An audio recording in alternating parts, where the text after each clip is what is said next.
Welcome to BRK pan India movies. నిజ జీవిత ఘటనలతో సినిమాలను తెరకెక్కిస్తే ప్రజల్లో బోలెడంత క్యూరియాసిటీ నెలకొంటుంది. అలాంటి ఒక నిజ కథతో నాగచైతన్య కథానాయకుడిగా చందు మొండేటి రూపొందిస్తున్న తండేల్ చాలా కాలంగా చర్చల్లో ఉంది.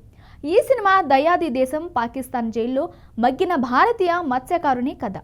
అక్కినేని నాగచైతన్య, సాయి పల్లవి జంటగా నటించిన ఈ చిత్రాన్ని వాస్తవ సంఘటనల ఆధారంగా రూపొందించారు. ఇది పిరియాడికల్ లవ్ యాక్షన్ డ్రామా కథాంశంతో తెరకెక్కింది. ఎమోషన్ పీక్స్ లో వర్కౌట్ చేస్తున్నారని టాక్ వినిపిస్తుంది.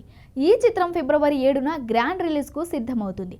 తాజా సమాచారం మేరకు తండేల్ ని పాన్ ఇండియాలో ఒకేసారి రిలీజ్ చేయాలని మేకర్స్ ప్లాన్ చేస్తున్నారు. మలయాళ వెర్షన్ను తెలుగు, తమిళ్, హిందీ వెర్షన్లతో పాటు ఒకేసారి విడుదల చేస్తారని సమాచారం.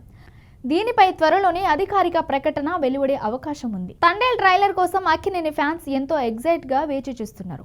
జనవరి 26న ట్రైలర్ విడుదల చేస్తారని కూడా టాక్ వినిపిస్తుంది. పెండింగ్ చిత్రీకరణను శరవేగంగా పూర్తి చేస్తున్నారు. నెలాఖరు నుంచి ప్రమోషన్లు ప్రారంభించడానికి తండేల్ బృందం ప్రిపరేషన్ లో ఉందని సమాచారం.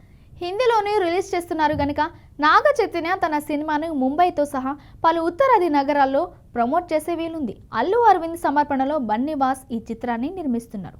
దేవిశ్రీ ప్రసాద్ సంగీతం అందిస్తున్నారు. తండేల్ నేపథ్య సంగీతం ఎమోషనల్ డ్రామాకు తగ్గట్టే మరో లెవెల్లో ఉంటుందని సమాచారం.